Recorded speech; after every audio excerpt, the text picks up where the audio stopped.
Hər kəsə salam, sabahınız xeyirli, gününüz uğurlu olsun qızlarım inşallah. Necəsiniz? Ümidvaram ki, hər biriniz yaxşısınız. Bugün istədim sizlərlə bir vlog çəkim. İlk növbədə səhər yeməyi yeyilib, yığışılıb. İlk növbədə süfrəni yığışdıraq, sonra isə digər işləri neyləsəm çəkərəm. Belə. İndi isə mən işlərimə davam edim. Sizlər də mən izləmədə qalın. Hər birinizi çox sevirəm. Xoş izləmələr.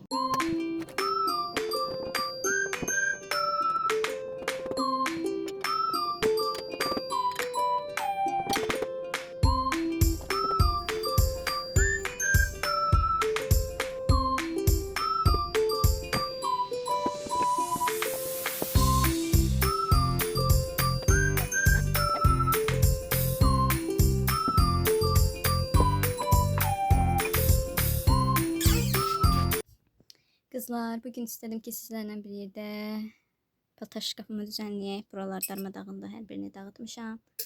İndi isə gəlin sizlərlə buraları bir yerdə təmizləyək.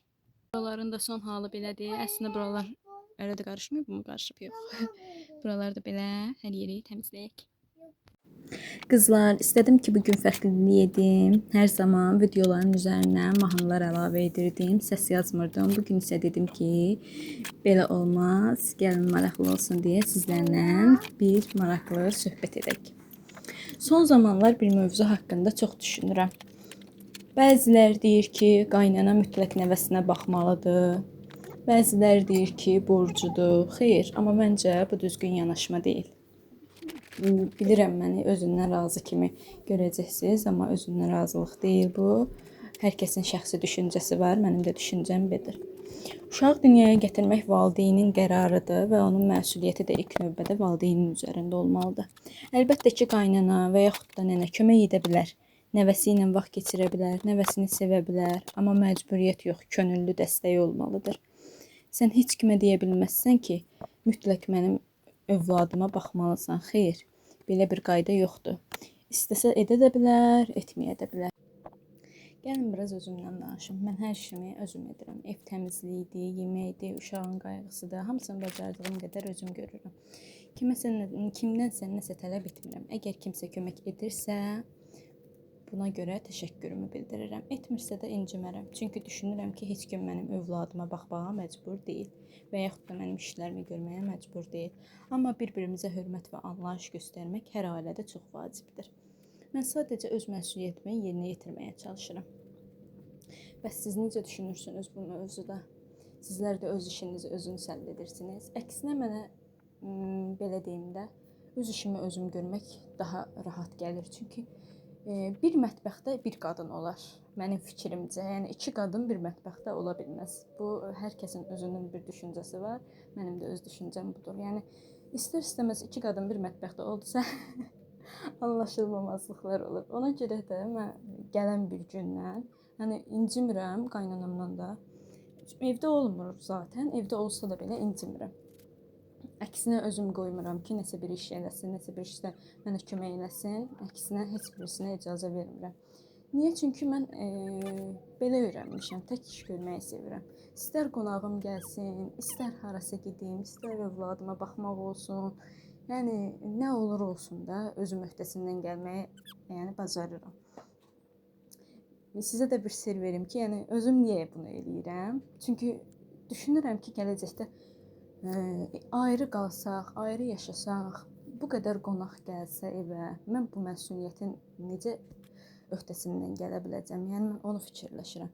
Yoxsa başqaları kimi rahatçılığımı düşünmürəm də, demirəm ki, necə deyim? Demirəm ki, hə, qoy qaynanam eləsin, yeməyə qoyun, qaynanam bişirsin. Mən gedim məsələn süfrəni hazırlayım belə. Demirəm də, istəyirəm ki, İndəndən hər şeyi bilim ki, gələcəkdə də mənim üçün rahat olsun. Bilirəm, hal-hazırda bu danışıqdan sonra hamınız məni özündən razı kimi, çox iş bilən adam kimi biləcəksiniz. Xeyr, mən də sizin kimi normal insanam. Mən də hər işimi əlimdən gəldiyi qədər eləyirəm. Necə deyərlər, mükəmməl deyiləm. Belə deyərlər də. Hal-hazırda 4 ildə evliyəm. 4 il hələ tamam deyil də belə. 4 il olacaq inşallah.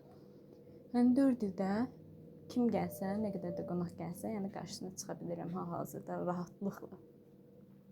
Niyə? Çünki gəldiyim bir gündən hər şeyimi özüm etmişəm deyə bu mənim üçün çox rahatdır. Fürsət deyil sizin yerinə düşür. Sabah da hazır qonağım gələcək.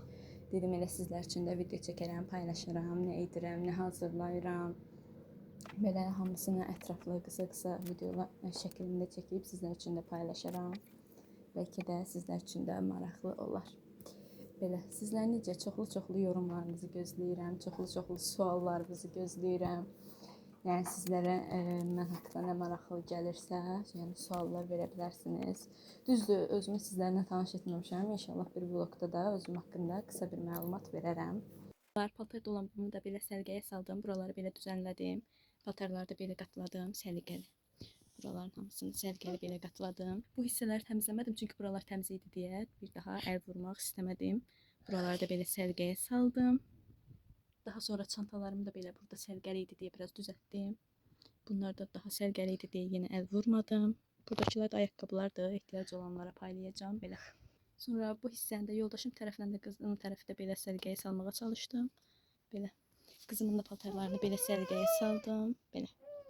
Bugünlük işim bu qədər. Buraları yataq otağını belə dərindən təmizlədim. Belə süpürdüm, sildim. Şkaflarda dediyim kimi hər yeri belə tərtəmiz təmizlədim. Buraları da belə tərtəmiz təmizlədim.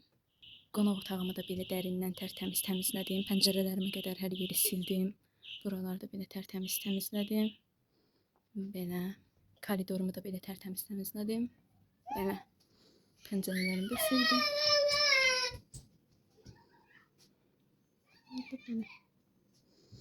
Və son olaraq da mətbəximi də belə tərtəmiz təmizlədim.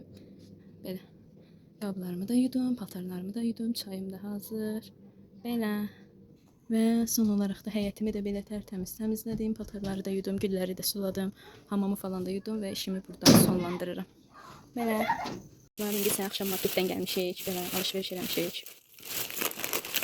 Qızım üçün bir dənə belə salfetka. Bir dənə belə.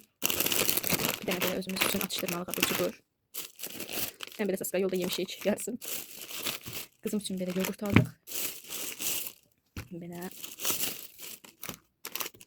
Daha sonra isə belə bir dənə surok almışıq. Yəni çox sevirəm, nəsə son zamanlar surok yeməyi dəhşət çox sevirəm. Sayla çox ləzzətli olur. Bir dənə də belə sıra almışıq. Bu deyəsən meyvəlidir. Heç fikir verməmişəm ona. Bir dənə belə 2 manat 70 qəpiyə. Sonra yoldaşım özü üçün bir dənə belə Nivea. Sonra bir dənə belə Greçka. Sonra bir də belə qızım üçün makaron xəstəsidir. Belə növbə-növ makaronlar almışıq. Əslində çox şey almışdıq. Qızıma oyuncaq falan da almışdıq. Onlar da ki, hamısını söküb. Bu boyda alış-verişə hələ oyuncaqlar da var, su falan da var idi. 23 manat 80 qəpik verdik belə. İndi isə qızlar, mən videomu burada sonlandırıram. Sizlərdən isə bir tek xahişim budur ki, videomu bəyəndinizsə bəyən tuşuna basmağı, yorum yazmağı, çoxlu abunə olmağı unutmayın. Hər birinizi çox sevirəm. Xoş izləmələr.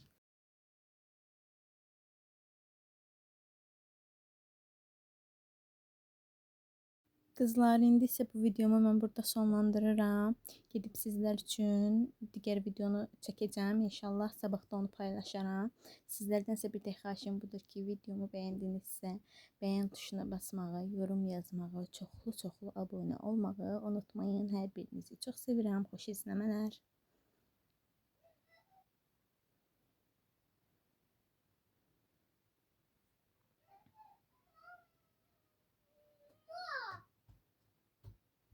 Haydi.